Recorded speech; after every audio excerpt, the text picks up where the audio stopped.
Bonjour Arthur, Bonjour Benoît. on est heureux de t'accueillir sur la chaîne de la ferme pour parler un petit peu d'agriculture. Et est-ce que tu peux nous présenter un petit peu ton travail? Mon travail il est un petit peu foisonnant, il est dans différentes dimensions, mais on va dire que globalement, moi aujourd'hui je suis spécialisé sur deux choses. D'un côté, côté constat, les risques systémiques. Globalement, pour schématiser, ce sont des risques très multidisciplinaires, très multidimensionnels, qui prennent des formes différentes et qui pèsent sur les sociétés. Voilà, ce sont les risques qui pèsent sur les sociétés entières ou sur des territoires entiers. Et ce ne sont pas des risques, contrairement aux risques classiques, qui sont des épisodes, des événements limités dans l'espace et dans le temps. C'est vraiment des choses qui durent dans le temps, qui sont des lentes dégradations, des fois rapides, etc. Voilà, c'est pas des événements, c'est des processus. Donc ça, c'est ma première, on va dire, spécialité, avec une approche systémique. Et la deuxième chose, c'est face à ça, qu'est-ce qu'on peut faire? Donc je suis un spécialiste aussi aujourd'hui des stratégies de transformation collective pour faire face aux risques qui vont se produire pour certains, je ne sais pas quand, comment, mais qui vont se produire et qu'on va devoir gérer dans les prochaines années et décennies. Et je propose des stratégies et des méthodes pour se préparer. T'es ce qu'on appelle un systémicien, on peut dire ça? Ouais, mais il faut faire attention parce que c'est un mot qui est mis à toutes les sauces, si tu veux. Et puis déjà, il y a beaucoup de gens, avec les meilleures des intentions du monde, qui confondent la systémie et la systémique. C'est pas tout à fait la même chose. Alors, voilà, et donc il y a des systémiciens qui font de la systémie et des systémiciens qui font de la systémique. La systémie, c'est surtout à la base quelque chose en psychologie, notamment très utilisé, la systémie familiale. Voilà, c'est une approche, mais je fais pas du tout ça. Donc la systémique, c'est ça encore, il y a différentes approches possibles. Moi, je suis systémicien au sens classique du terme, c'est-à-dire que j'ai fait de la dynamique des systèmes quand j'étais ingénieur, il y a maintenant 25 ans, on va dire, presque. Voilà. Et ensuite, aujourd'hui, c'est une grille d'analyse du monde qui permet effectivement de comprendre le tout sans se contenter d'étudier séparément les différentes parties. Parce que ça, c'est du multidisciplinaire, c'est pas de la systémique. Et ça amène à des conclusions radicalement différentes, à la fois dans comment on comprend les enjeux et dans comment on envisage les réponses à apporter face à ces enjeux. Et dans une vision systémique, comment tu placerais l'agriculture? Du coup, ça rentre dans un engrenage complexe et c'est plus simplement un silo comme l'agriculture séparé du reste. C'est un peu compliqué parce que, bien évidemment, que l'agriculture est un enjeu systémique qui est connecté à d'autres enjeux. D'ailleurs, l'enjeu agricole et l'enjeu alimentaire sont absolument déjà inséparables, mais finalement, les infrastructures, et finalement le climat, et finalement l'énergie, et finalement tout le reste. Puis on voit que tout est connecté, tout finalement. Donc, c'est un enjeu systémique, mais cela dit, donc j'ai beaucoup étudié ce sujet, mais de façon théorique, en ce qui me concerne. Contrairement à toi, qui pour le coup est vraiment dans l'action, et c'est ça qui est formidable, et c'est bien aussi de se rencontrer pour ça. Moi, c'est théorique. Mais pour autant, même si c'est très systémique, ça reste un silo. Silo systémique, aussi systémique soit-il, si tu veux, aussi important soit-il pour le reste, parce que si on a du problème pour bouffer, autant dire que tout le reste, ça va devenir très très très secondaire. Mais malgré tout ça, c'est pas la grande systémique, on capture pas tout. Comme le climat. La question climatique, elle est nécessairement, évidemment, systémique, à la fois dans ses causes et dans ses conséquences. Et pourtant, la question climat, ou la question énergie-climat, c'est un silo également. Voilà. Donc moi, je travaille à la base, sur ce que je pense être la méta-systémique. Je ne suis pas le seul qui est à faire ça, mais c'est la systémique d'un système dynamique complexe qui est constitué de deux parties. D'un côté, l'anthroposphère, c'est la sphère des activités humaines, c'est tout ce que produisent, fabriquent, font les hommes, et c'est les hommes eux-mêmes. Et de l'autre côté, ce qu'on appelle le système Terre, dans ses différentes dimensions, et qui, grosso modo, c'est tout ce qui concerne ce que des fois on appelle la zone critique, c'est la zone à la surface de la Terre où il y a de la vie. Voilà. Enfin, je dis la surface, ça peut être dans l'air, puisque dans la zone critique, il y a aussi le ciel, puisqu'il y a des oiseaux qui sont dans le ciel. Enfin, c'est partout où il y a de la vie, globalement. Et donc, il y a différentes dimensions, et pour les citer sans développer, si tu veux que je développerai bien sûr, mais il y a la lithosphère dont on tire des ressources dans la croûte terrestre. On a l'hydrosphère, l'ensemble des eaux, avec une sous-partie qui est la cryosphère, l'ensemble des glaces. On a l'atmosphère, on a la biosphère, c'est l'ensemble du vivant. Et on a enfin la pédosphère, c'est les sols.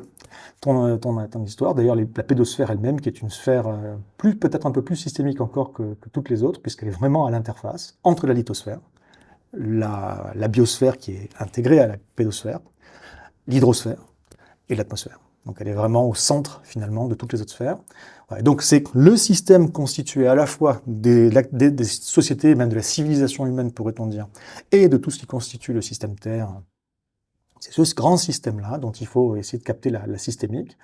C'est ce que j'essaie de faire, mais une fois de plus, je me base sur les travaux de beaucoup de gens, avant toute chose, qui sont plus spécialisés que moi. Et ensuite, on redescend, une fois qu'on a compris ça, ensuite on redescend en entonnoir sur les enjeux spécifiques territoriaux. Parce qu'après, c'est là que ça va se jouer. Donc il faut faire le pont entre tout ça et ça. Sur les questions de limites planétaires, j'ai vu ce graphique je crois, de l'Institut de Stockholm que tu présentes peut-être, où on voit oui, c'est ça, avec les 6 ou 7 limites planétaires qui ont déjà été franchies. Ah, qui ont déjà été franchis. Oui, pardon. Et du coup, j'avais l'impression, en tous les cas, quand on voyait chacune des limites, quand moi je vois ça d'un point de vue d'agriculteur, je vois, mais là, l'agriculture, elle joue, là, elle joue, et elle joue en fait partout, et de manière, j'ai l'impression, assez forte. Moi, j'ai pas de chiffres, c'est pas mon métier, mais est-ce que tu peux nous développer un petit peu sur ces points-là? Donc oui, comme tu dis, l'agriculture est vraiment au centre de tout ça, on va y venir après, mais donc peut-être déjà j'évoque le cadre conceptuel global de cette étude, qui est d'ailleurs pas une étude, qui est une méta-analyse qui fait la synthèse de beaucoup d'études, mais globalement, même si les limites planétaires, c'est une étude qui est critiquée par certains, elle n'est pas contestée, elle est critiquée, parce qu'il y a, oui, on peut critiquer certains choix méthodologiques qu'ils ont faits, mais globalement, elle n'est pas contestée, c'est quand même assez solide. C'est une étude qui a essayé de répondre à cette question. Y a-t-il des conditions à respecter pour maintenir l'habitabilité de la planète Terre? C'est-à-dire qu'on ait une planète Terre qui puisse être vivable pour une grande partie des espèces, et en l'occurrence les espèces développées dont nous faisons partie. Donc est-ce qu'il n'y a pas des limites, par exemple, dans certains registres, dans certains domaines, à ne pas dépasser? Alors, pour l'instant, parce que c'est une étude qui évolue, mais a priori ça c'est quand même assez solide, pour l'instant, ils considèrent qu'il y a 9 limites à ne pas dépasser, d'où le titre « Les limites planétaires », ce sont ces 9 limites-là. Alors, je ne vais pas trop rentrer dans le détail, parce que sur les 9 limites, il y en a 3 qui sont partagées en 2 sous-limites. Ça devient un peu compliqué. Disons la base, et puis les gens iront regarder plus en détail s'ils le souhaitent. Sur les 9 limites, on en a déjà dépassé au moins 6, comme tu l'évoquais. Donc la première qu'on a dépassée, c'est le climat, où on est hors de la zone de stabilité du système climatique planétaire. La deuxième qu'on a dépassée, c'est la biodiversité, un effondrement littéralement de la biodiversité au niveau mondial, avec plus ou moins, selon les espèces et selon les endroits, hein, mais globalement on observe des taux de déclin partout, et la moyenne de ces taux de déclin, c'est 69% en 48 ans, donc c'est un petit peu préoccupant. Voilà, un véritable effondrement de la biodiversité. À côté de ça, nous avons une limite qui concerne les sols. On en reviendra juste après, mais globalement, effectivement, c'est à la fois l'usage des sols, c'est à la fois la quantité de sols qu'on utilise et comment on le fait, et comment on les dégrade, comment on les artificialise, etc. Une autre dimension qui est sur ce qu'ils appellent les entités nouvelles qu'on met dans la biosphère, c'est-à-dire en fait les déchets et les pollutions que l'on injecte dans l'environnement. Notre limite qui concerne, et là encore on revient à ton registre, qui concerne les cycles biogéochimiques, les grands cycles du vivant. Ils ont fait un zoom particulier sur 2 cycles de nutriments très importants, l'azote et le phosphore.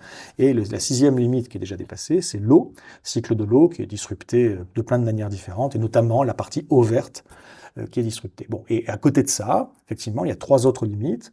Une qui concerne l'acidification des océans, où on n'est pas loin de la limite. Et certaines publications commencent à dire qu'on l'aurait dépassé, mais officiellement encore à ce stade, dans le cadre conceptuel des limites planétaires, ils considèrent qu'on n'est pas loin de la limite, mais qu'on est encore légèrement en deçà. Et puis la dernière, où on ne sait pas, c'est une limite qui concerne les aérosols dans l'atmosphère, qui ont des rôles ambivalents, positifs et négatifs à la fois, ça dépend de ce qu'on regarde, mais globalement, effectivement, on ne sait pas si on a dépassé ou pas cette limite-là, qui serait peut-être la 7e limite sur les 9 dépassées. Donc voilà, donc le cadre en tout cas nous dit, il y a 9 limites à surtout pas dépasser, sous peine de rendre la Terre inhabitable. On en a déjà dépassé au moins 6, et si on ne revient pas en deçà des seuils à pas dépasser, bah ça va se produire, on va rendre la Terre inhabitable. Donc ça veut dire qu'on ne pourra plus vivre sur Terre, c'est ça que ça veut dire. Voilà. Et ça se joue, très honnêtement, là, maintenant, ça se joue dans les Comme ça, intuitivement, on peut dire dans les 20 à 30 prochaines années. Pour tout le reste, pour tout ce qui suit, pour les milliards d'années qui viennent peut-être. Voilà, on verra. Donc en tout cas, au moins pour les milliers et probablement pour les millions. Mais donc ça se joue maintenant. L'agriculture, dans tout ça, elle est clé, et à deux titres. Déjà parce qu'elle est à la fois, elle subit tout ça, elle est à l'interface de à peu près tout, puisque c'est la pédosphère, et comme je disais, la pédosphère est à l'interface des autres sphères, donc elle subit tout, et aussi parce qu'elle a un impact. Et la spécificité, je ne dis pas que c'est le registre, l'agriculture, je ne dis pas que c'est le seul registre qui est dans cette situation-là, mais quand même, il n'y en a pas tant que ça. Donc la spécificité de l'agriculture, c'est qu'elle peut être solution au problème. L'agriculture telle qu'elle existe aujourd'hui massivement fait partie du problème. Peut-être qu'elle apporte une ou deux solutions à un ou deux points, mais c'est le problème pour tout le reste. Tous les autres indicateurs sont au rouge. Donc c'est n'importe quoi et ça n'est pas durable. Et par contre, contrairement à l'énergie par exemple, parce que l'énergie, il n'y a pas de solution. L'énergie, il y a des arbitrages, des compromis. Toutes les solutions, entre guillemets, qu'on peut trouver, elles vont dans le bon sens si on regarde un ou deux critères, et elles vont dans le mauvais pour les autres. C'est donc un choix, un arbitrage. Alors que l'agriculture, c'est pas le cas. L'agriculture, on sait. Quand je dis on, c'est certaines personnes. Hein. Hélas, c'est pas l'intégralité de la profession agricole. On sait faire. On sait faire, peut-être pas dans toutes les conditions, mais enfin dans beaucoup de cas de figure, une agriculture qui est régénérative et qui est productive et qui est meilleure pour la santé et qui est meilleure pour l'environnement et qui capte du carbone, etc., et qui bascule du côté du problème vers le côté de la solution. Donc quelque part, notre grand espoir, c'est justement de pouvoir opérer cette bascule-là parce qu'elle est théoriquement et techniquement pas possible. Voilà. Et notre grand problème, c'est tous ceux qui bloquent cette évolution. Mais ça, c'est un autre sujet. Je te rends la parole. J'ai déjà trop parlé. Oui, parce que sur les limites, c'est vrai que moi quand on voit le rapport de l'IPBES où il dit que 80% de la biodiversité qui est mise à mal par les activités humaines viennent de l'agriculture. Donc c'est quand même énorme, et des fois on voit il y a eu l'année de la biodiversité il n'y a pas si longtemps, et finalement j'ai pas eu l'impression que c'était l'agriculture qui était mis en avant pour dire il faut changer de pratique. On a souvent, j'ai l'impression que souvent l'idée c'est qu'il faut préserver, il faut faire des parcs. Je dis pas que c'est pas important de préserver, de sanctuariser des bouts de nature, mais finalement ce serait quand même plus intéressant, c'est peut-être indispensable de faire en sorte que ce qui recouvre 50% du territoire ne soit pas dans des logiques de destruction, mais plutôt dans des modes d'action qui préservent le vivant, quoi. Voire mieux, voire encore mieux. Voire restaurer, puisqu'effectivement, dans certains, par exemple sur la ferme, j'ai l'impression qu'il y a plus de biodiversité, en tous les cas, sur certains animaux que ce qu'il peut avoir dans un écosystème vierge, puisqu'il y a plus de nourriture, donc il y a plus de bestioles qui se développent, quoi. Il y a la FAO qui a dit que ça c'est l'état de fait, 75% des sols sont déjà dégradés à l'échelle de la planète. C'est ça. Il projette que 90% des sols devraient être dégradés d'ici 2050 si rien n'est fait. Et du coup, moi je me pose la question, mais pourquoi on continue dans une agriculture comme ça si on est en train de mettre clairement à mal la capacité de l'humanité à pouvoir se nourrir demain? Alors peut-être que la solution c'est de faire du hors-sol, de l'hydroponie, mais est-ce que ça te semble réaliste? Non, je dis pas qu'il n'y a pas à certains endroits une place pour ça, mais non, évidemment pas. Mais la réponse, en fait, je pense que tu la connais, je pense qu'il y a beaucoup de gens qui la connaissent. Et c'est pas faire d'être simpliste de répondre ça, c'est pas non plus faire du conspirationnisme ou quoi que ce soit. Non, il y a les deux grandes raisons, c'est le système économique global, la façon dont il fonctionne, le fait que nos sociétés ont décidé que c'était ça la priorité, la croissance du PIB, et que donc derrière, ça s'organise comme ça. Les principes organisateurs de notre société font que chaque acteur est amené à essayer de tirer son épingle du jeu en allant vers ça. Alors, certes, avec, selon les endroits, quelques compromis, puisqu'il y a quand même des lois et des normes qui limitent un petit peu les conneries à certains endroits, à d'autres, c'est open bar, tu fais ce que tu veux, si tu veux tout détruire, tu détruis tout. Mais globalement, effectivement, les gens ont intérêt à le faire à court terme pour des questions économiques, financières, capitalistiques, de pouvoir, de mainmise. C'est du pouvoir aussi, hein, parce que si tu vises l'hégémonie, si tu veux, sur la production de bouffe, hein, forcément, demain tu tiens les gens par là où je pense. Donc, il y a ça. Et puis, il y a aussi le fait que on est dans un monde, dans un système technicien, dans un monde qui considère que la technologie est la solution. Et que le toujours plus en mode technologique est forcément bien. Et d'ailleurs, c'est démontré, puisque grâce à ça, on a réussi à nourrir beaucoup plus de monde. Donc les gens qui voudraient revenir à une agriculture moins basée sur les biotechnologies, moins basée sur les grosses machines, qui maintenant sont pilotées par GPS, moins basée sur tout ça, et pourquoi pas des drones pour polliniser, ces gens-là sont des fous, puisqu'on a montré que cette chose-là avait permis d'éviter des famines gigantesques. Et tu vois, c'est une idéologie totalement folle, qui se base sur des expériences qui ne sont pas répétables. Et je pense qu'il y a beaucoup, pas tous, mais qu'il y a beaucoup de gens parmi ceux qui profitent de ce système et qui veulent le renforcer, le consolider et qui luttent contre les alternatives qui naissent. Je pense qu'il y a beaucoup de gens qui ne sont pas juste des cyniques purs, qui veulent le fric et qui s'accommodent très bien du fait qu'on détruit la capacité future de l'avenir à s'alimenter. Je pense que la plupart d'entre eux ont leur cynisme, certes, mais qui restent persuadés que non, on va s'en sortir, que la technologie permettra d'eux, et que c'est de la connerie. Les petits trucs que tu fais, ouais, c'est bien pour une micro-ferme, mais arrête, pour nourrir le monde, c'est débile. Je pense qu'il y a beaucoup de gens qui sont dans cette posture, débile donc, pour le coup. C'est évidemment pas tenable, et on va le payer. Et malheureusement, aujourd'hui, il y a une autre, c'est notre façon générale de penser les choses, de penser le changement. La façon de penser le changement, c'est que l'on va rajouter. Il y a deux dimensions. La première dimension, c'est on va faire différemment. Mais il ne s'agit pas juste de faire différemment. Différemment, ça veut dire on conserve le système, on fait la même chose, mais d'une autre manière. Non, il faut faire différent aujourd'hui. Il ne faut plus faire la même chose. Il faut faire des choses radicalement différentes. Donc ça, c'est déjà une première idée qu'on va maintenir un système, mais on va faire différemment. Non. Ça, c'est toujours la logique technicienne, on va juste changer les pratiques. C'est pas une question de pratique, c'est une question de culture. Je veux dire, on ne sauvera pas le monde rien qu'en changeant la manière de produire.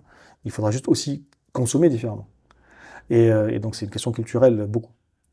Donc, il y a cette dimension-là qui consiste à dire on va faire différemment. Et puis, il y a aussi beaucoup de gens qui considèrent que le système, il est bon, il est intrinsèquement bon, et qu'il faut. C'est un but, quoi. Il faut le maintenir. Comment ça, il est intrinsèquement bon? Mais il nourrit le monde. Il nourrit le monde. Mais pourquoi voudrait-on y toucher, tu vois? Mais c'est un petit peu ce qu'on voit dans, par exemple, l'UNIFA, je sais pas si tu vois, c'est l'Union des fabricants d'engrais sur leur site. Il y a un petit graphe où ils montrent la consommation d'engrais qui fait qu'augmenter au fil des années et la production de blé pareil. Donc effectivement, avec un discours assez simple, on peut se dire que si la population augmente, il va falloir augmenter la production d'engrais. Mais quand on voit que si on continue à consommer autant d'engrais, déjà, est-ce qu'on va avoir assez d'énergie pour fabriquer les engrais? Et puis... de gaz naturel, surtout en l'occurrence. Ouais. Et après, ces pratiques-là, elles détruisent les sols. Et en fait, on arrive à des boucles où finalement, c'est des fausses solutions. Et c'est exactement là où je voulais te questionner, mais tu l'as déjà répondu sur la question de la technique. C'est vraiment pas un problème technique parce que je vois que sur notre ferme, à une petite échelle, certes, mais on a pu, sans aucune technique, arriver à avoir des rendements qui soient équivalents à ce qui se fait en conventionnel et sans avoir toutes les problématiques des autres modèles et en ayant plutôt quelque chose qui va résoudre les problèmes, quoi. Du coup, on change totalement et c'est comme si la technique et notre vision technicienne étaient le problème, quoi. Oui, mais attends, clarifions le terme, parce que du coup, on l'utilise pas pareil. Pour moi, la technique, c'est pas nécessairement la technologie. Toi, tu utilises quand même des techniques culturelles. Voilà. Donc, c'est une technique, même si tu n'utilises pas d'outils perfectionnés éventuellement. Mais donc la technologie et la technique, pour moi, c'est vraiment très différent. Donc effectivement, aujourd'hui, on a besoin d'un changement dans les pratiques et d'un changement dans les techniques, mais et de détechnologiser quand ça n'a pas de sens et dès que c'est excessif, et c'est essentiellement excessif. Et par contre, effectivement, avant de changer les pratiques, avant de changer les techniques utilisées pour cultiver, il faut changer d'état d'esprit, de posture. Voilà, c'est un changement plus profond que ça en réalité. C'est quelle est notre posture face à face au sol, face à la nature, face à nos responsabilités pour l'avenir, face à une vision des enjeux, et puis après, et notamment face à ce métier qui est un beau métier, qui est celui de produire de la bouffe, voilà, en l'occurrence. Mais s'il n'y a pas de changement de posture, si on reste dans une posture utilitariste, dans le sens où on exploite purement, on ne fait qu'exploiter une ressource, sans respect pour cette ressource, quelque part, bah, ça ne changera pas vraiment en profondeur. On voit bien que les gros producteurs, ce pas des amoureux de la nature. Hein. Voilà, ils n'ont aucune sensibilité pour ça. Et un cynisme, du coup, qui s'installe beaucoup plus facilement. Donc la technique, la technologie, c'est un outil qui, dans notre mode économique, a tendance à aller vers de la destruction. Mais si on changeait notre rapport au monde, on pourrait utiliser la technique pour quelque chose de peut-être louable. Donc c'est pas un problème technique, on est vraiment dans un problème de rapport au monde et en fait d'avoir mis en place un système qui nourrit des logiques de destruction d'une certaine manière. Et qui s'en accommode très bien, jusqu'au jour où il va ressentir que c'était plus possible. Mais oui, en tout cas idéologiquement, qui s'en accommode très bien. C'est très varié. Il y a beaucoup de dimensions en réalité dans cette affaire. C'est effectivement le fait que l'homme, depuis longtemps, veut à tout prix s'extraire de la nature et ne veut rien avoir à faire avec la nature, ne veut pas être assimilé au reste du vivant et méprise plus ou moins fortement le reste du vivant. Donc ça, c'est déjà une chose. Mais c'est également ce rapport à la technologie. C'est également cette posture qui consiste à dire l'humain est génial, il s'en est toujours sorti, il s'en sortira toujours. Donc également de nier le fait qu'il pourrait y avoir de sérieux problèmes. Des problèmes, oui, il y en a, mais des sérieux problèmes qui remettraient en question notre capacité à nourrir l'humanité. Les gens qui font ça, je pense que la grande majorité, ou peut-être même la totalité, n'en sont pas là. Alors qu'en fait, c'est ça. L'enjeu, il est là. On en est là, quoi. Mais ils n'ont pas encore pris la conscience de ça parce qu'ils n'ont pas de culture écologique et ils sont pas dans le care, tu vois. Ils sont plutôt dans l'exploitation. Et puis, il y a aussi, enfin, les finalités même de nos sociétés. Voilà, tout ça est lié, plus ou moins, mais ces finalités de nos sociétés, croître, parce qu'on a construit un système économique qui ne pouvait que croître, si tu l'alimentes pas avec toujours plus d'énergie et de matière et de machin et de trucs, et d'activités, de flux et de commerce et de bidule, du coup, il se casse la gueule, littéralement. Donc c'est une pyramide de Ponzi, d'une certaine manière, puisqu'une pyramide de Ponzi, tu vois ce que c'est. Voilà, il faut alimenter en permanence par le bas pour que la pyramide dure et grossisse. Et puis le moment où tu arrives à court de soit de personnes, soit de capitaux, soit ici pour nous d'énergie et de matière, la pyramide elle se casse la gueule et ça va arriver. Voilà, donc notre économie est construite là-dessus et nos sociétés sont organisées autour de cette économie. Nos modèles sociaux sont greffés au système économique. Donc si le premier s'effondre, le second aussi, etc. Et donc tout est lié. Donc on ne peut pas changer. Tu vois. Donc on ne peut rien changer parce qu'on ne peut rien changer. Mais pourquoi ? Parce qu'on ne peut rien changer. C'est une logique qui tourne en boucle sur elle-même, qui fait que c'est impossible de changer. Et donc on peut changer des petits trucs par-ci par-là, mais on ne changera pas le système massivement. Et ce système, il va se casser la gueule. Donc, soit il y a véritablement une résistance, voire plus, éventuellement une sorte de révolution. J'appelle pas nécessairement la révolution au sens traditionnel du terme, parce que on sait de quoi on part, on sait pas où on arrive. Mais globalement, soit une sorte, en tout cas, de révolution des pratiques, des machins, et des modalités d'aller au contact pour démanteler ce système fou qui est en train de nous tuer, enfin, en tout cas, qui est en train de réduire à néant les perspectives d'avenir pour une grande partie de la population. Et puis, si à côté de ça, il faut créer du neuf, il faut montrer que c'est possible, il faut non seulement le faire, mais aussi le raconter, et puis rendre ça inspirant. Ça, c'est ton boulot, et ça, c'est absolument clé, oui. Moi, je suis quand même assez choqué de voir on peut voir plein de discours politiques qui vont toujours vers, on entend de plus en plus parler d'écologie, de vert, on voit que même les grandes entreprises s'y mettent. Et c'est quand même assez fou de voir la dissonance entre le discours politique, d'un autre côté du côté du marketing, plutôt du greenwashing, on pourrait dire, et véritablement les actes, en fait, la dissonance entre les paroles, les actes, et des fois on arrive presque à se poser la question si c'est pas une hypocrisie, dans le sens où peut-être que certains savent très bien qu'on continue toujours on entend toujours des discours basés sur la croissance. On sait qu'il y a plus la croissance verte ou la croissance durable.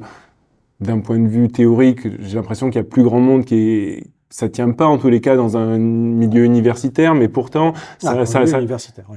dans les gens mais pourtant, ça reste les discours qu'on va entendre de manière dominante dans les médias, dans les journaux, et ça, c'est un véritable problème parce que j'ai l'impression que la plupart des gens pensent que le problème est pris en main, puisque des gens qui sont censés être représentants et avoir des positions qui devraient nous inspirer confiance, finalement nous disent que tout va bien, qu'ils prennent le problème en main, et finalement quand on est dans un sujet bien précis, on peut voir que finalement toutes ces mesures elles sont dérisoires, que c'est un peu de la poudre, et que finalement même si on freine un petit peu le train, on change pas du tout l'orientation, et du coup ça amène vraiment à s'inquiéter, et toutes les inquiétudes que tu as formulées avant deviennent encore plus flippantes, quoi.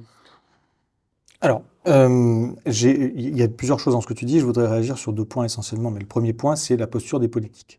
Et du coup, la posture des gens dans leur appréhension des politiques. Je rencontre souvent beaucoup de personnes qui sont absolument convaincus que les politiciens ont compris les enjeux et que malgré cela, ils nous baladent par cynisme, par calcul, par ceci, par cela, et que du coup, c'est des salauds, et puis c'est tout. Ça capture l'intégralité de la chose, et que si nous avions la bonne volonté politique, ça changerait tout. C'est faux. Et ça ne veut pas dire, calmez-vous, s'il y a des gens qui réagissent durement à ce que je raconte, ça ne veut pas dire que les politiciens ils font de leur mieux et que ce sont des gentils. Hein. Je n'ai jamais dit ça. Ça ne veut pas dire qu'on n'a rien à leur reprocher. Bien évidemment qu'ils nous baladent, bien évidemment qu'ils sont cyniques, bien évidemment qu'ils nous prennent pour des cons, bien évidemment. Ça, enfin, je veux dire, ça pour le coup, c'est une telle évidence, voilà. Mais ça ne démontre pas qu'ils ont compris. Ça ne démontre pas qu'ils savent. Alors souvent, les gens disent « Oui, mais ils sont brillants, c'est des gens intelligents, des gens qui ont fait des hautes études. » Et puis, vu là où ils ont des responsabilités, ils ont des conseillers, ils sont informés. Donc ils savent nécessairement. Mais non, mais absolument pas.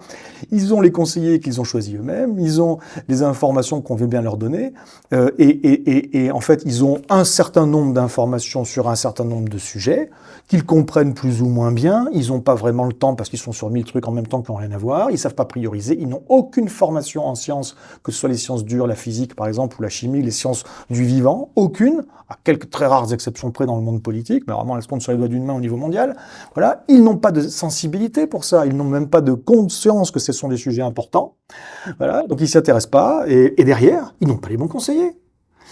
Mais quand je dis ça, beaucoup de gens ne comprennent toujours pas ce que je dis. Pourquoi ? C'est parce que la grande majorité des gens qui vont regarder cette vidéo, à moins qu'ils aient vu et compris mes conférences, la grande majorité des gens pensent qu'eux-mêmes, ils ont compris. C'est bon, les sujets, on les connaît. Les enjeux, on les connaît. Et c'est faux. C'est faux, on se trompe tous là-dessus, ou presque tous. Donc moi je donne des conférences en permanence, dans des contextes très variés, et il m'arrive régulièrement de donner des contextes face à des gens qui sont des spécialistes de la transition énergétique, ou de la transition écologique, qui sont des spécialistes de l'écologie, qui sont des spécialistes du développement durable, qui sont des spécialistes du climat, ou de ceci ou de cela. C'est très très régulier. Et avant que je vienne, des fois on me dit, ça dépend des cas, mais des fois on me dit oui, mais passez pas trop de temps sur le constat, parce que le constat c'est bon, nous on le connaît. Et je dis non, je suis pas d'accord. Il y a peut-être quelques exceptions près, mais on ne connaît pas le constat. Ah ben si, bon, quand même, on connaît ça et tout. Oui, mais non, vous n'avez, à mon sens, pas compris les enjeux. Donc c'est très important de me laisser détailler les enjeux en apportant la couche systémique, qui n'est pas un petit plus, qui change fondamentalement la manière dont on conçoit la nature même des enjeux et la nature même des solutions, enfin des réponses à mettre en place. Donc c'est ça que je dis, et ça manque jamais. Hein. C'est-à-dire que tous les gens qui viennent me voir, qui sont très pertinents, compétents, qui bossent beaucoup, qui connaissent par cœur ce que racontent une grande partie d'autres personnes qui, comme moi, donnent des conférences, de temps en temps on les voit en vidéo, et puis ils expliquent des choses, ils lancent des alertes, ils font des propositions, tout ça. Ils connaissent tout ça par cœur. Mais en fait, ils réalisent que quand on fait intervenir la systémique, ils réalisent qu'en fait, ils n'avaient pas compris. Et des gens qui c'est pas un niveau de lecture, c'est pas être plus fort que les autres, être meilleur, c'est juste un angle différent. C'est une façon de voir les choses différentes, qui n'est pas commune parce que c'est pas enseigné. Ce n'est pas quelque chose que l'on fait dans un think tank, ou dans une ONG, ou dans une entreprise. Moi, j'ai travaillé à la fois think tank, ONG, entreprise, et aujourd'hui, je suis à mon compte, parce qu'il n'y a aucun cadre que j'ai trouvé qui me permettait de faire de la systémique, de la vraie. Aucun. Nécessairement, c'était siloté. Des fois, c'était du multisilo, mais c'est pas de la systémique. Et à la fois, et puis il y en a certains qui font de la systémique sur la partie constat, mais qui ne font pas de la systémique sur la partie solution. Et je comprends pas pourquoi ils n'ont pas la même logique. Voilà. Donc, que ce soit d'un côté ou de l'autre, moi, j'ai pas trouvé de lieu où trouver ça. Donc, ce que je peux dire, c'est que cette vision-là des choses et cet angle-là, il est totalement mécompris, enfin, totalement inconnu, en réalité, inconnu. Et des fois, même par les gens qui en font un peu mécompris dans sa capacité à capter l'essence même des enjeux et comment on s'en sort, entre guillemets, globalement. Et donc, les quelques-uns, on se connaît, on se reconnaît, qui avancent cette grille de lecture-là, ben, on n'a pas été, comment dire, appelé pour conseiller qui que ce soit. C'est certainement qu'ils n'ont jamais entendu parler de nous, ou peut-être qu'on ait un nom quelque part, comme ça, mais ils ne savent pas ce qu'on fait. Voilà. Donc, non. Les dirigeants, pas plus que le reste du peuple, n'ont de connaissances sur ces sujets, n'ont de compétences sur ces sujets, n'ont d'informations sur ces sujets, et n'ont de conseillers qui leur apportent la vraie vision dont ils ont besoin. Ils ont des éléments pour comprendre un certain nombre d'enjeux, ils savent qu'aujourd'hui que c'est grave. Je pense qu'il reste dans cette idéologie que la technologie va nous permettre que la croissance verte est possible, malgré effectivement la somme aujourd'hui conséquente d'analyses, d'études, de publications de nature scientifique, plus ou moins en tout cas académique, qui tendent à démontrer que non, mais attendez, jamais la vie, quoi, ça va pas être possible. Mais ils continuent à rester dans leur dogme, un dogme qui leur a été enseigné dans leurs écoles à eux, par des profs eux-mêmes issus des 30 Glorieuses, etc. Et ça se perpétue comme ça dans ces sphères-là. Ils n'ont juste pas compris. Voilà. Ils n'ont pas compris les enjeux. Pourtant, c'est quand même pas neuf, quoi. Le rapport Meadows, le premier, il a plus de 50 ans. Je sais. Ça fait quand même du bruit, quoi. Comment ça se fait à l'époque. Et comment ça se fait que dans tous les gens qui ont été formés et qui sont au pouvoir, ces pensées n'ont pas infusé? Aujourd'hui, on n'enseigne pas le rapport Meadows, même en école d'ingénieur, on l'enseigne pas. Alors, on l'enseigne encore moins à Sciences Po, à l'ENA, ou dans des études de droit. Il y a beaucoup de gens qui sont au pouvoir, qui sont des juristes. Ça s'enseigne pas, le rapport Meadows. Ils n'en ont même jamais entendu parler. Alors, peut-être vaguement ensuite, par la suite, dans leur parcours politique. Ce que tu dis est intéressant, parce qu'il y a une véritable régression par rapport aux années 70. Dans les années 70, le rapport Meadows, ça a été un best-seller, hein. Ça a été plusieurs dizaines de millions, je crois, il faudrait vérifier, plusieurs dizaines de millions d'exemplaires vendus dans le monde. C'était traduit dans une trentaine de langues. C'est énorme. À l'époque, ça a fait... Et je pense que, effectivement, aux alentours de 1975 et dans ces eaux-là, donc quand je suis né, la quasi-totalité, une grande majorité des dirigeants du monde l'avaient soit lu, soit avaient été briefés dessus, quoi. Et puis après, si tu veux, les 30 Glorieuses, qui se sont arrêtées à peu près à ce moment-là, mais les 30 Glorieuses ont mis à genoux les théories économiques autres que la théorie néoclassique, sur laquelle est basé le libéralisme plus, des fois appelé ultra ou néolibéralisme, mais libéralisme économique. Donc c'est cette école-là de pensée en économie qui s'est imposée aux autres, parce que on voyait une expansion énorme, une croissance, et qui s'accompagnait jusqu'à un certain point d'amélioration, effectivement, dans le confort des gens, dans la santé, dans l'éducation, dans le machin à l'époque, parce qu'il y avait les bons investissements dans les infrastructures, dans l'école, dans le système médical à l'époque. Aujourd'hui, c'est le contraire, on en démantèle. Mais bon, passons. Et donc, ça a eu l'air de démontrer que cette théorie était bonne. Et tous les autres sont devenus des économistes hétérodoxes. Bon, et bien, les économistes dominants, qui ont à ce moment-là pris un pouvoir idéologique absolument phénoménal et une emprise sur la classe politique terrible, ont eu, avec quelques idéologues, quelques lobbyistes, quelques hommes politiques également, ont eu une influence désastreuse sur tout le reste du monde en déployant toute une batterie d'argumentaires plus ou moins déconnants, plus ou moins intentionnellement fallacieux, qui visaient à désintégrer Limits to Growth, cette publication, voilà. Et quand bien même ça tenait souvent pas la route, quand bien même à l'époque et aujourd'hui encore, putain, j'ai lu un truc de Luc Ferry, ça se tire une balle, Il y a encore des gens qui critiquent le rapport Meadows en disant le rapport Meadows a dit ça c'est pas produit, c'est n'importe quoi. Dans le rapport Meadows, on trouve ci, on trouve ça, c'est débile pour telle raison, etc. Alors qu'en fait, c'est faux. C'est-à-dire que soit ils l'ont pas lu, soit véritablement c'est des salopards. Mais globalement, quand on voit toutes les conneries qui circulent à propos de cette publication et de ces mises à jour successives, ben voilà, la grande majorité des dirigeants du monde, l'intégralité ou presque des gens qui sont dans la sphère économique ou dans la sphère financière ont eu intérêt à embrasser et à reprendre tous ces argumentaires-là pour surtout ne pas aller dans le sens de ce que préconisaient Meadows et compagnie. Et le peuple, il faut bien se le dire, il était très content aussi. Donc voilà, oubliez. Et maintenant, il y a une régression terrible. Maintenant, ça revient un peu à l'ordre du jour depuis quoi? Depuis 10 ans peut-être? Depuis 10 ans. 15 dans certaines sphères, voilà. Puis depuis 3-4 ans pour la plupart des gens, on commence à en entendre un peu parler. On n'est pas au niveau de conscience qu'il y avait eu il y a plus de 50 ans. Voilà. C'est glaçant parce qu'on a l'impression en plus que... On n'est pas prêt d'avoir un René Dumont. Ou un Illich. Ou un Illich. Mais non, René Dumont, il s'est présenté, c'est pour ça que je voulais dire, on n'est pas prêt d'avoir un candidat à une élection du niveau d'un René Dumont aujourd'hui, quoi. Peut-être en 2027, on verra. Excuse-moi. Oui, non, mais c'est ce qui en plus, c'est là, ça reprend un peu le discours dissonant qu'on entend. J'ai l'impression que le discours dominant actuellement, c'est qu'on n'a jamais été aussi bien informé. Et en fait, on est enseveli d'informations, mais est-ce que pour autant, on est bien... On n'a jamais été autant informé. Et du mais coup, pas aussi bien. Et du coup, c'est peut-être un problème. Je sais pas. Qu'est-ce qui est un problème? L'information, le fait qu'on soit noyé?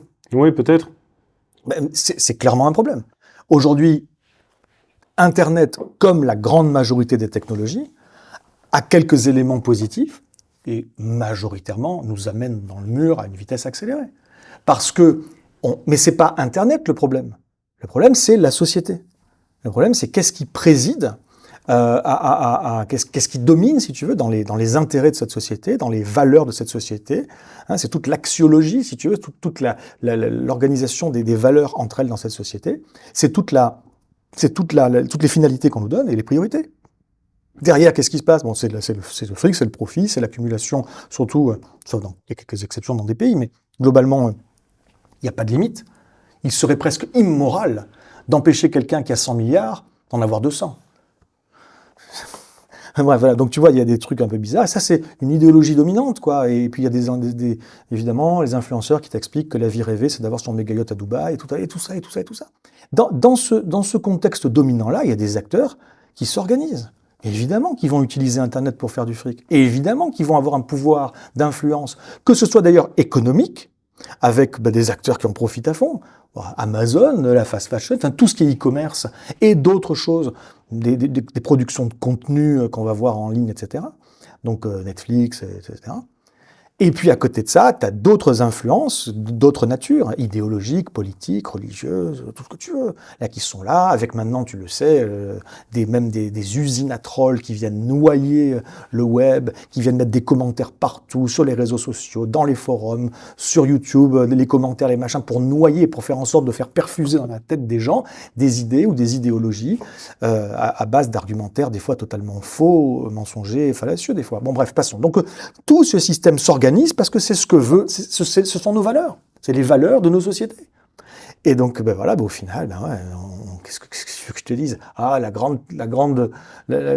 grand progrès Internet qui allait nous permettre à tous de nous connecter. Tu parles, on est plus seul que jamais. On est plus isolé, chacun dans son clapier. Du coup, on recherchera même un peu de contact. Et il se trouve que, il y a des gens qui pensent comme moi. Donc, chacun, on est maintenant prisonnier de bulles informationnelles où, entre nous, on se monte le bourrichon, chacun pensant ce qu'il veut et on se conforte les uns les autres dans une certaine vision du monde, dans une certaine idéologie. On pense que le reste du monde est d'accord. Quand on croise quelqu'un qui n'est pas d'accord, on ne veut même plus l'écouter, ça polarise, ça fracture, alors qu'on a besoin de se serrer les coudes devant l'adversité, c'est pire que tout. Internet, c'est une catastrophe. Et c'est une catastrophe parce que cette surcharge informationnelle, cumulée à le fait qu'il y a une compétition des acteurs économiques pour capter notre attention, donc cette sursollicitation cognitive permanente qui fait qu'on est bombardé partout, les messages publicitaires, les messages sociaux, mais qu'on ne sait même plus, c'est un embrouillamini, on n'y voit plus clair clair sur rien, la confusion est totale. La confusion entraîne le doute entraîne l'inaction. Donc on bouge pas, on est comme des glands, on se met devant on est fatigué parce que ça nous fatigue. Voilà, et alors dernière chose, c'est la confusion, c'est-à-dire qu'il n'y a pas de cohérence des contenus, bien évidemment. Les contenus, c'est tout et n'importe quoi, et donc tu as des contenus dans l'eau qui sont vachement utiles, qui sont même salutaires, mais ils sont noyés au milieu de plein de choses qui partent dans l'autre sens. Et comment veux-tu demander aux gens qui ne sont pas formés par ailleurs convenablement par l'éducation nationale ou par la culture dominante, qui ne sont pas formés à la lecture critique des informations, qui ne sont pas formés à comment tu vérifies une information, la pensée critique. Les gens pensent qu'ils ont de la pensée critique sous prétexte qu'ils ont l'esprit critique. C'est pas pareil. Il faut avoir un esprit critique pour avoir une pensée critique, mais la pensée critique, c'est une méthode. Il faut être rigoureux pour checker, pour valider les informations. Là, il y a beaucoup de gens qui ont l'esprit critique, il y a très peu de gens qui ont une pensée critique. Oh, on n'est pas formé là-dessus. Donc, les gens ne savent pas faire la part des choses entre le bon grain et l'ivraie, ils mélangent tout et n'importe quoi. On est manipulé comme jamais, au final. Donc, on a à la fois le gros ventre mou du peuple qui est totalement rendu incapable de quoi que ce soit, d'une pensée claire, etc. Et du coup, qui se désengage, plus ou moins, tu vois, qui devient passif, et qui va chercher ce qui l'intéresse, soit en nature des contenus, soit en nature des idées. Et puis, à côté de ça, tout ce qui nous manipule économiquement, ou politiquement, ou idéologiquement. Voilà. Donc, toi, tu produis, même si j'ai pas tout regardé, hein, tu produis du contenu de qualité, bravo, merci. Moi, j'essaye un peu de temps en temps, il y en a qui le font très bien, etc. Mais voilà, faut pas se leurrer, ça suffira pas, puisque c'est noyé dans un bruit culturel global qui est totalement démobilisateur et comment dire, confusionnant. Voilà. C'est ce que j'allais te demander. Est-ce que ce que tu produis comme contenu sur Internet, est-ce que tu as l'impression que c'est en train de faire boule de neige ou plutôt que tu as été englobé dans une espèce de bulle qui finalement fait réfléchir des gens mais qui est pas en train de... Alors, boule de neige, non, ça grossit un peu parce que le bouche à oreille, on va dire. Mes interventions, alors il y a différents types de choses, hein, je fais pas toujours la même chose, mais il y a des conférences, il y a des formations, il y a des ateliers, il y a des... j'essaie d'être sur le terrain, quoi, le plus possible, à ma façon. Et globalement, ça fonctionne pas mal. Ça fonctionne pas mal, c'est-à-dire que ça déclenche des choses, ça déclenche des sursauts, des remises en question, des changements concrets. Hein. Après, est-ce qu'ils sont tous parfaits? Est-ce qu'ils vont tous dans la bonne direction? C'est variable, quoi. Mais ça déclenche quelque chose. Et donc, du coup, ça se sait. Et donc, progressivement, on fait appel à moi dans des contextes où on ne faisait pas appel à moi avant. Et je suis de plus en plus amené à m'adresser à des interlocuteurs ou à des publics qui ne sont pas au clair sur ces questions. Bon, c'est très varié, hein, mais il y en a plein qui sont... Voilà. Alors que jusqu'en 2019-20, les gens qui me faisaient venir, c'était les gens qui me connaissaient parce qu'ils étaient déjà... Et puis les publics qui venaient, ils voyaient ma gueule, ils voyaient le titre, et c'était des gens qui étaient déjà un peu familiarisés avec la thématique. Aujourd'hui, je ne dis pas que ça n'arrive plus, évidemment, mais c'est beaucoup plus varié. Donc, tu me dis boule de neige, je ne vais peut-être pas aller jusque-là. Mais globalement, effectivement, ça percole un peu. Mais enfin, ça, c'est moi, dans mon côté. Combien crois-tu que je touche de gens? Voilà, j'ai quelques vidéos qui ont fait quelques centaines de milliers de vues. Ok, youpi, voilà, c'est tout. Enfin, ça s'arrête là. Et au final, ça ne va pas du tout. La société, d'ailleurs, ne progresse pas dans un sens. Elle est le reflet de à la fois la confusion des discours, la confusion des contenus et de l'information. Donc la société est confuse et elle part dans tous les sens. Et il y a effectivement quelques mouvances plus fortes que d'autres. La société, en tout cas, elle est en train de se fracturer, de se cliver, pas d'avancer dans un sens ou dans un autre. Et ensuite, juste une autre chose qui est que moi, de toute façon, aujourd'hui, voilà, faut pas non plus gonfler le truc, quoi. Je suis très peu visible. Je suis pas du tout médiatisé. Et il y a, je pense, deux raisons à cela. La première raison, et je prends ma part de responsabilité là-dessus, je suis peut-être pas assez actif. Je suis très peu actif sur les réseaux sociaux, j'ai pas le temps. Et je suis sans doute je suis pas très lisible. C'est-à-dire, avant d'être visible, encore faut-il être lisible. Il faut que les gens comprennent bien ce dont tu parles. Il se trouve que quand tu fais une recherche sur mon nom sur Internet, il y a des mots-clés qui viennent et tout. Des fois, il y a le mot effondrement, parce que c'est un mot que je prononce. Et comme c'est un mot qui fait c'est souvent le mot que les gens retiennent, comme si c'était mon sujet. Collapsologue. Oui, par exemple, mais... Donc c'est un mot qui m'a beaucoup collé, un peu moins parce que je m'en dégage un peu, mais c'est un mot qui m'a beaucoup collé à la peau et quand tu regardes encore sur Google, tu le retrouves aujourd'hui. Et ça c'est très contre-productif pour beaucoup de gens, pas pour tous, mais pour beaucoup de gens. Et ça c'est dommage. Donc il y a beaucoup de gens aussi qui m'ont Ils ont fait une recherche et qui m'ont mis dans une catégorie. Et pour schématiser, cette catégorie, ça c'est un des gars qui nous dit que tout va se casser la gueule, ça va foutre le moral de tout le monde dans les chaussettes, c'est contre-productif, on n'a pas envie de le faire venir. Mais ils n'ont jamais vu une de mes confs. Ils n'ont jamais vu la manière dont le public réagit. Je peux dire qu'à la fin de la plupart, je ne dis pas que c'est à chaque fois Woodstock, quoi, mais je dis à la fin de la plupart de mes entretiens, il se passe quelque chose, quoi, hein. Et donc, si les gens voyaient ça, peut-être que ça changerait. Donc, ça, une des raisons aussi pour lesquelles moi je suis très peu visible, c'est parce que, des fois par ma faute, et puis des fois parce que c'est comme ça que ça s'est produit, les gens comprennent pas bien, ils m'ont mis dans une mauvaise catégorie. Et puis, il y a une dernière dimension, après je te laisse la parole, qui est que c'est la manière dont fonctionnent les médias. Les médias, déjà, ils aiment bien les people, ils aiment bien focaliser sur une personnalité et pas 36. Et donc, ça nuit un petit peu à la pluralité des idées, des fois. Après, ça ne veut pas dire que tous les gens qui choisissent sont mauvais, hein, mais voilà. Et puis, ils aiment un spécialiste. Tiens, on va parler de ce sujet, on veut un spécialiste de ce sujet. Moi, je ne suis pas un spécialiste de ce sujet ou de celui-là. Je suis un spécialiste de comment les sujets interagissent entre eux. Ça, le jour où il y aura une émission spécialisée systémique, peut-être qu'on fera venir. Ça arrive de temps en temps, mais c'est très rare. Parce que la systémique...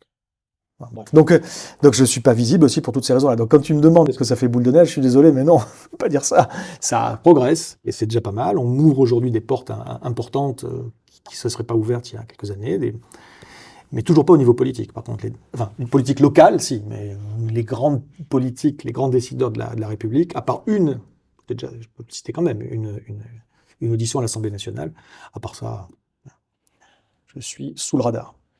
Le problème peut-être avec les politiques les plus locales, c'est qu'elles sont de plus en plus à l'écoute, peut-être de plus en plus dans le désir et de vouloir faire des choses. À certains endroits. Mais avec de moins en moins de pouvoir, j'ai l'impression.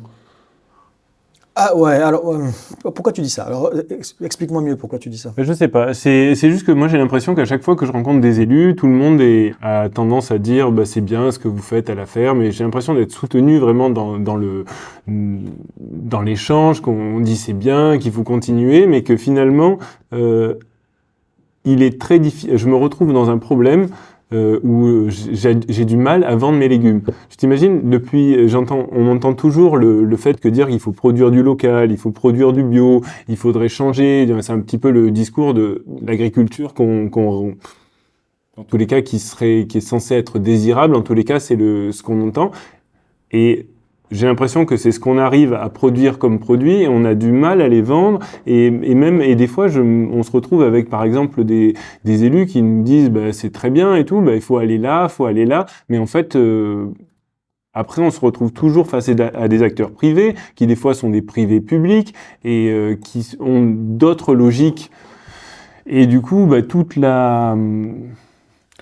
toute la bonne volonté en fait politique qui était annoncée pour essayer de soutenir une agriculture locale, bio, agroécologique, moi mais d'autres collègues finalement on voit que institutionnellement il y a pas vraiment d'aide. Alors des fois il y a des petits trucs qui sont faits, mais si on regarde dans le global, on voit que on nous a donné ça, mais finalement l'agro-industrie a récupéré ça. Donc en fait j'ai l'impression que malgré tous ces discours en fait, on est en train, lentement mais sûrement, de détruire toute la paysannerie française, quoi, ou les petites fermes. Enfin, on est en train, oui. C'est juste un programme. On est en train de finir de la détruire. Voilà, c'est ça. Parce que ça fait longtemps que c'est commencé et ça. Ouais. Mais bon, on voit bien, parce qu'une fois de plus, le modèle est organisé, à la fois économiquement et puis du coup derrière, dans les logiques, dans les calculs, dans les postures, notamment politiques, et puis dans les idéologies, mais c'est installé au service d'un certain nombre d'indicateurs, qui sont les indicateurs essentiellement d'enrichissement de certains, et de globalement grossir le PIB. Donc il faut favoriser les gros, qui sont ceux qui font le plus grossir, ils sont plus importants, et puis il y a le chantage à l'emploi, et puis derrière il y a aussi des structures de pouvoir extrêmement installées au sein des territoires, plus ou moins en fonction des endroits. Enfin, c'est dingue le pouvoir qu'a la FNSEA, c'est dingue le pouvoir des fois à certains endroits que peuvent avoir certaines chambres d'agriculture ou la SAFER ou le machin qui verrouillent un système. Et c'est dingue le pouvoir que peuvent avoir des fois une ou deux personnes à un endroit qui verrouillent tout un coin. C'est totalement fou de l'imaginer. On peut penser que c'est... D'ailleurs, à ce sujet, ça fait longtemps que je me suis intéressé à ce sujet, mais là, il y a quand même eu, il n'y a pas longtemps, une série de, je crois, 5 articles sur ce sujet dans Le Monde. Voilà. Des articles longs, Mais pour le coup, ça vaut vraiment le coup de les lire. Sur le... J'ai pas les titres en tête, quoi. Et je sais que ce sont des articles qui sont écrits par quelqu'un qui vient de sortir un bouquin. Alors je suis désolé, je peux pas en faire la pub. Déjà, je le connais pas personnellement, et puis j'ai même oublié le titre du bouquin. Mais enfin, qui est là-dessus, qui est sur l'emprise, en termes de pouvoir, l'emprise d'un certain système agricole. Donc bon, une fois que tu pars de ça, les politiciens, je connais pas tes politiciens à toi qui viennent te voir, je vais pas les critiquer, je les connais pas, mais il y a beaucoup de politiciens qui sont plus ou moins francs du collier, et qui peuvent de toute façon être vraiment sincères lorsqu'ils te disent ouais, super, bravo, mais ils vont être tout aussi sincères lorsqu'ils vont dire ouais, super, bravo aux gros industriels après aussi, et qui s'adaptent, quoi. Tu vois, c'est un peu des caméléons, c'est un peu leur job qui veut ça, pas partout, hein, mais souvent. Et donc ouais, toi tu disais, je me demande, c'était quoi au tout début, tu me disais, je me demande si les politiques, ils ont de moins en moins de pouvoir, tu me disais? Ouais. Bah, il y a un peu de vrai, parce qu'il y a il y a eu un moyen, si tu veux, il y a eu une dynamique d'ensemble, une évolution où ouais, on n'a pas particulièrement donné aux collectivités territoriales les moyens justement de faire certains changements, parce qu'il n'y avait pas vraiment de volonté là-haut non plus.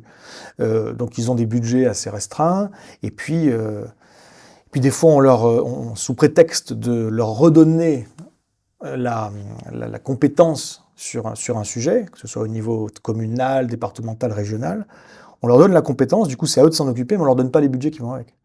C'est ça aussi le problème. C'est-à-dire, il y a des gens qui réclament que des décisions qui se prennent plus au local, et des fois ça fait vraiment sens. Sauf que s'il n'y a pas les moyens qui vont avec, comment tu fais, quoi. Mais il y a aussi une posture. Il y a aussi une posture très très arrangeante, justement. Il y a un peu de vrai, mais de s'appuyer sur ce petit vrai pour dire ah ben oui, mais vous comprenez, moi, je n'ai pas les moyens. Et la véritable réalité, c'est que bien sûr qu'il faut des moyens pour pas mal de choses, mais enfin, les grands changements qui doivent s'opérer sont d'une nature aujourd'hui plus culturelle qu'autre chose. Et ces grands changements, ils demandent de l'audace, de la créativité, de l'engagement, de la cohérence, et pas nécessairement beaucoup d'argent. Quand je vais voir les maires qui me disent ouais, vous savez, bah, j'ai pas trop d'argent, je vois pas trop ce que je peux faire, je dis bah, alors déjà, ce que vous allez faire, c'est vous allez vous sortir de l'idée que les risques dont moi je vous ai parlé, les risques systémiques dont je parle dans mes confs, et par exemple notamment certaines de leurs conséquences comme une potentielle, à mon avis très probable, rupture d'approvisionnement alimentaire, ou rupture d'approvisionnement dans les intrants qui nous permettent de produire, ou rupture d'approvisionnement en pétrole bon marché, ou des choses comme ça, qui feront que du coup, ça va remettre en question une grosse partie du système, et que ça va toucher notamment, pas du jour au lendemain, mais ça peut arriver dans les prochaines années, et dans les prochaines décennies ça va arriver, sur la partie alimentaire. Oubliez, je leur dis aux maires, que ça n'arrivera pas. Et pensez bien que le jour où ça arrivera, vous serez en première ligne. Donc c'est la première chose. Une fois que vous aurez fait ce travail sur vous, sachez que c'est pas la peine d'essayer de convaincre tout le monde, ça marchera pas. Par contre, il y a des gens qui sont déjà prêts à. Il y en a chez vous peut-être, il y en a ailleurs c'est sûr. Donc communiquez. Ça coûte pas énormément d'argent. Communiquez. Dites chez nous, sur notre territoire, on est prêt à accueillir des projets de résilience, des projets de transition alimentaire, des projets de transition écologique, des projets de transition énergétique, des projets de régénération écologique, des projets de cohésion sociale. Parce que c'est pas parce qu'on est de gauche qu'il faut s'intéresser à la cohésion sociale, c'est parce que c'est la base de la résilience collective. Et donc notre capacité à réagir aux ruptures de continuité qui se ramènent sans que ce soit le chaos, etc. Un certain nombre. Voilà, ce type de projet, vous les portez, mais chez nous, on veut bien les étudier. Amenez-les et puis on est intéressé. Et organiser des concours d'idées, et puis des concours de machin. Peut-être où il y a des projets qui existent déjà aussi, mais les gens ne comprennent pas, ils ne savent pas, ils ne sont pas très tentés pour aller jeter un coup d'œil. Peut-être que en fait, le projet est très bon des fois, mais peut-être qu'il n'est pas assez beau, il ne fait pas envie. Bon, faites un concours pour demander à des artistes de venir proposer quelque chose, et ça rendra cet endroit beau, et les gens vont s'y intéresser, puis en fait, c'était bien comme projet. Et il y a des choses comme ça qui ne demandent pas de la créativité, qui demandent pas de l'argent, qui demandent de la créativité, et un changement de posture. Voilà, un changement d'attitude, un changement de prisme. Et donc les gens vont venir avec des projets, et puis ensuite, vous choisissez, n'est-ce pas? Et ça peut, si ça se trouve, même rapporter de l'argent à la commune, si ça se trouve, on va louer un terrain à des gens. Et derrière, il n'y a rien à faire quasiment. Derrière, la plupart des gens, en fait, ils vont se démerder. C'est ça, le truc qui est génial. Il faut juste pas leur mettre des bâtons dans les roues. Et il faut être là comme facilitateur pour enlever les bâtons qui éventuellement viendraient se mettre dans leurs roues. Voilà, c'est tout. Moi, j'ai l'impression, depuis que je me suis installé, tu vois, il y a 14 ans, quand j'ai décidé, tu vois, d'aller vivre en autonomie dans le Périgord, puis après faire du maraîchage, que j'allais être tranquille au niveau administratif, quoi. Je me suis aperçu qu'en fait, on a toujours plus de dossiers, toujours plus de temps qui est nécessaire. Et là, en fait, j'ai l'impression qu'au lieu de nous faciliter le travail, eh ben, on nous rajoute toujours plein de papiers, de choses qu'on supporte pas, et que les gens qui sont souvent employés au niveau de plein d'administrations sont là pour nous expliquer comment il faut faire, au lieu de nous aider à faire. Et du coup, je trouve ça assez difficile. Je vois bien ce que tu veux dire, même si j'y étais sans doute moins confronté que toi, je vois bien. Ça, c'est quand même, je dis pas typiquement français, parce que je suis sûr qu'on n'est pas les seuls, mais enfin quand même. Ça, c'est très français, ouais. C'est horrible. C'est horrible. Et j'ai appris un truc récemment qui m'a mis le moral dans les chaussettes. Je savais même pas que ça existait. Est-ce que tu le sais? Tu devrais le savoir, donc peut-être que tu le sais, mais si tu le sais pas, je t'informe. Tu sais qu'on peut pas faire un poulailler de plus de 5 mètres carrés sans faire tout un tas de paperasse ou pas? Non, mais ça m'étonne pas. Alors écoute bien, si tu fais un poulailler de plus de 5 mètres carrés, entre 5 mètres carrés et 20 mètres carrés, déjà 20 mètres carrés, c'est pas énorme, entre 5 et 20 mètres carrés, tu dois déposer, alors je sais pas exactement comment on fait, mais une déclaration de travaux. Voilà. Et au-delà de 5 mètres carrés, tu dois demander un permis de construire.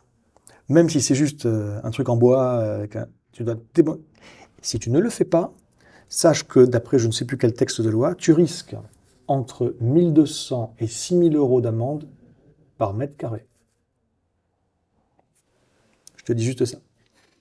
Donc, tu fais un truc de 25 mètres carrés, tu déclares pas comment il faut, et un jour tu as un contrôle machin et tu tombes sur un connard qui te met l'amende maximale. 25 mètres carrés, 6 000 euros du mètre carré, je crois qu'on est à 150 000 euros de... Ça, c'est le pire du pire du pire, hein. Je dis pas que ça arrive souvent. Hein. Enfin voilà, théoriquement, d'après les textes, on en est là. Non mais où va-t-on, quoi? Où va-t-on? Et ils recommandent d'avoir 1 mètre carré par poule. Non mais où va-t-on? Voilà, moi, ma mère, elle m'a apporté son âne là, il y a un mois. Du coup, on lui a pris une brebis pour lui tenir compagnie. C'est bien. Et ben, du coup, là, je suis en train de faire un dossier pour mon cheptel. Ah, ton cheptel. D'accord. Pourquoi? Voilà. Parce que dès que tu as 2 animaux, c'est un cheptel? Non, parce que j'ai une brebis, du coup, faut la déclarer, du coup, faut tout faire, tous les L'âne, papiers. c'est pas la Du coup, peine? peut-être que ça va arriver, je vais peut-être avoir un nouveau dossier pour, pour demander la déclaration de mon âne après la vidéo. On verra, mais tout devient compliqué, en fait. Et du C'est coup, kafkaïen, ouais. et même, tu vois, par exemple, j'ai livré pendant des années mes légumes au collège de Belvès. Ça se passait bien, c'était simple. J'appelais le cuistot et je demandais voilà ce que j'ai, qu'est-ce que tu veux. Et maintenant, il faut passer par AgriLocal, c'est des procédures de marché public. Et depuis qu'ils ont obligé de passer comme ça, nous on travaille plus, c'est trop compliqué. Il y a trop de contraintes et puis quand on voit ce qu'on devrait signer, c'est juste pas possible, quoi. Alors, juste ça tu mets indirectement le doigt sur un sujet qui est un des nombreux sujets, bien sûr, mais il est important. La commande publique. La commande publique est un levier de changement, en tout cas a le potentiel pour être un levier de changement, devrait en être un énorme. Et on a besoin effectivement de changer la manière de produire. Donc ça signifie que les cahiers des charges qui sont associés aux procédures de commande publique doivent être ambitieux, musclés, différents, il doit y avoir un certain nombre de choses. Et donc c'est plus exigeant. Mais ça n'a pas de sens de faire ça si on ne fait pas 2 autres choses en parallèle. La première chose, c'est de, par ailleurs, simplifier tout ce qui est simplifiable. Parce que si on complique encore plus les procédures qui sont déjà compliquées, mais c'est sûr qu'on tue tous les petits qui peuvent absolument pas s'en sortir.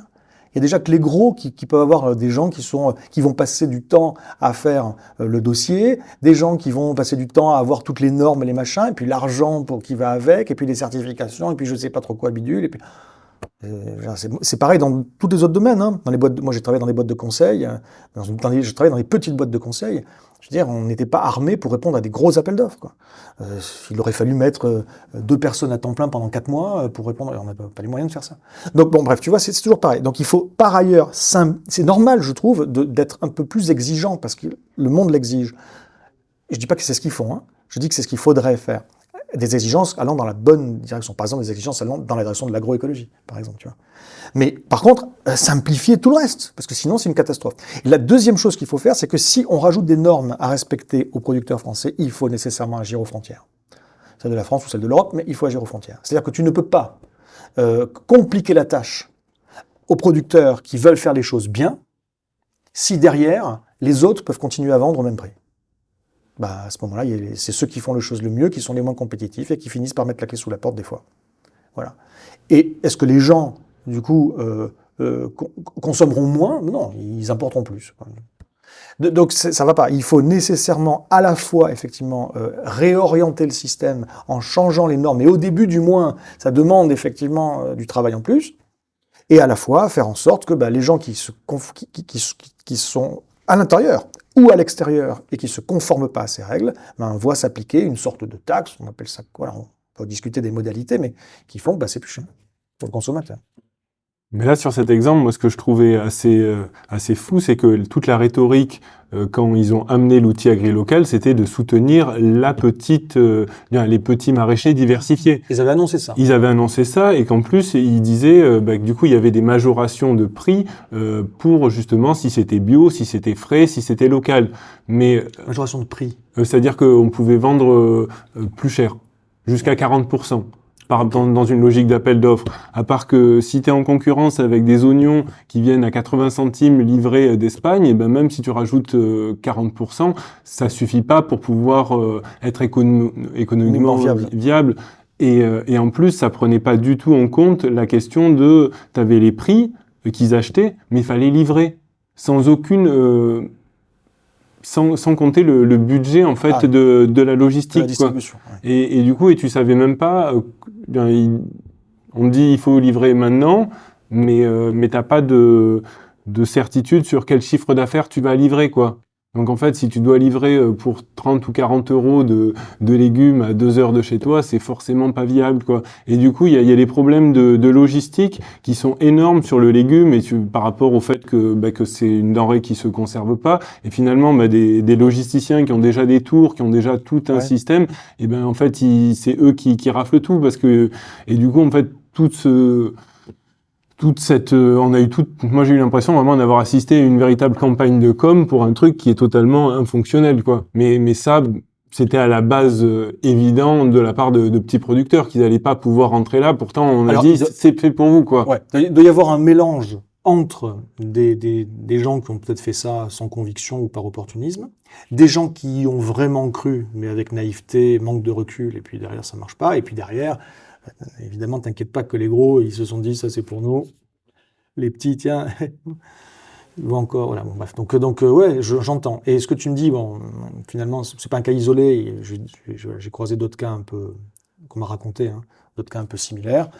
Ça sera compliqué de faire en sorte que le système se réorganise juste par quelques aménagements localisés, parce que derrière, le système a tendance à se réorganiser tout seul et à contourner ou profiter des règles pour, de toute façon, que ce soit toujours les mêmes qui l'emportent. Il y a des exceptions, mais c'est rare. Voilà. Donc au final, cette réorganisation, en fait, on est dans un système dynamique complexe, et moi, si je redis un petit truc sur la systémique, c'est ça, il y a plusieurs, propriétés des systèmes dynamiques complexes. Il y a par exemple la propriété avec des boucles de rétroaction dans le système, et du coup derrière c'est des systèmes non linéaires avec des effets d'accélération forte ou d'effondrement qui peuvent se produire. On a également le fait que effectivement on a des nœuds à l'intérieur du système, c'est-à-dire qu'on a des concentrations de choses qui s'organisent à l'intérieur du système, donc c'est des gros et des petits. Il y a des gros qui vont apparaître. Ça peut être une concentration de pouvoir, une concentration d'argent, une concentration de flux d'énergie ou de matière ou machin. Voilà, ça s'organise toujours comme ça, un système avec des nœuds et des points névralgiques en réalité. Voilà. Et donc le pouvoir également, qu'il soit politique ou qu'il soit économique, il se polarise de façon naturelle dans un système. Donc il faut, tu peux mettre en place des règles différentes pour jouer sur la dynamique globale d'un système, mais ça suffit rarement. Donc nécessairement, comme tu sais que dans chaque système, il va y avoir tôt ou tard une organisation vers une concentration avec des oligopoles, on va dire, concentration du pouvoir et de l'argent à certains endroits, quasiment quel que soit le système, tu ne peux contrer ça qu'avec des lois extrêmement fortes qui justement sont là pour mettre des limites. Des limites. Tant qu'on sera dans un système qui refuse de mettre des limites précisément à ça, au pouvoir et à l'argent, c'est mort. Voilà. Donc toi, tu vis une situation bien spécifique, mais en fait, elle n'est que le résultat de ce que je suis en train de te dire. Et demain, si on changeait le système un petit peu, mais s'il n'y avait pas ça, il n'y avait pas cette limitation du pouvoir et cette limitation du capital, de l'argent, du machin, ça va se réorganiser peut-être différemment, mais en tout cas, ça va reprendre une forme un peu similaire. Et il y aura toujours des gros qui gagnent tout et des petits qui perdent tout. Compliqué, hein?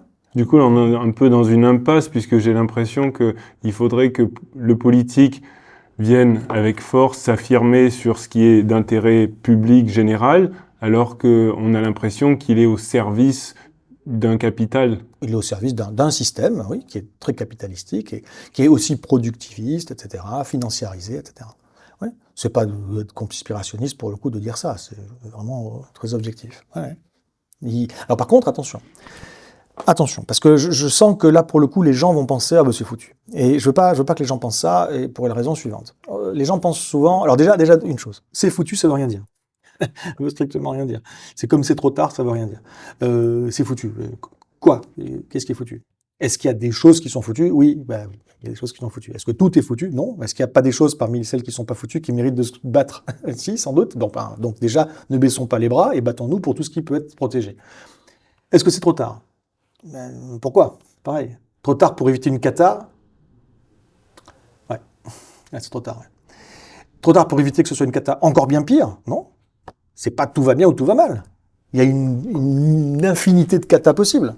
Voilà. Et il y a des catas dont on ne se relèvera pas, d'autres dont on se relèvera. Il y a des catas où c'est le chaos total et l'horreur et la tragédie et la dystopie, et puis il y a des catas où finalement c'est un peu dur, mais malgré tout, on arrive à éviter le pire du chaos, on reste dans la dignité, et puis peut-être même qu'on retrouve certaines choses qu'on a perdues. Donc il y a plein de catas possibles. Et donc déjà, je veux pas que les gens se disent ça. En termes de pouvoir, on imagine que donc je te l'ai dit, moi-même, le pouvoir il se concentre au sein du système. C'est ça que je veux préciser. Au sein du système. Au sein du système, le pouvoir, effectivement, il est entre les mains des décideurs, ou des fois du grand capital, ou ce que tu veux. Mais pour créer un autre système, aucun pouvoir. Aucun. C'est à nous de le faire. Mais ça s'est toujours fait comme ça. Un autre système, il est venu de la base. Est-ce que j'oppose les deux, le haut et la base? Même pas. Il faut jouer sur les deux tableaux, d'accord? Il faut faire pression. Parce qu'à un moment ou un autre, on va avoir besoin, enfin, ce serait mieux, disons, si on avait du top-down, si on avait des gens depuis le haut qui, au moins, facilitaient ou arrêtaient de rendre impossible. Ne serait-ce qu'à minima que ça. Mais qui prennent des décisions, des grandes décisions, ça aiderait tout de même. Et ça n'arrivera que s'ils voient qu'il y a une dynamique et qu'ils finissent par suivre, en fait. Donc, il faut à la fois les inciter, les inspirer, leur montrer que c'est possible en faisant des choses, etc. Et il faut les attaquer. Il faut leur mettre la pression. C'est pas l'un ou l'autre, c'est toutes ces modalités. Voilà. Donc il faut tout ça sur le politique, mais après, nous, faut pas attendre que ça vienne du haut. Ça ne pourra venir concrètement que de nous, dans la zone qu'on a, notre zone de maîtrise ou d'influence, qui est la zone territoriale. Faut pas travailler en deçà. Une seule petite ferme, isolée, ne sera jamais résiliente. Voilà. Même si tu arrivais à l'autonomie parfaite, même si tu arrivais à la résilience parfaite, même si autour de toi il y avait un petit réseau là, local avec des gens qui ont différentes compétences et qui font que ça tient même demain, si la cata, ça va tenir quand même.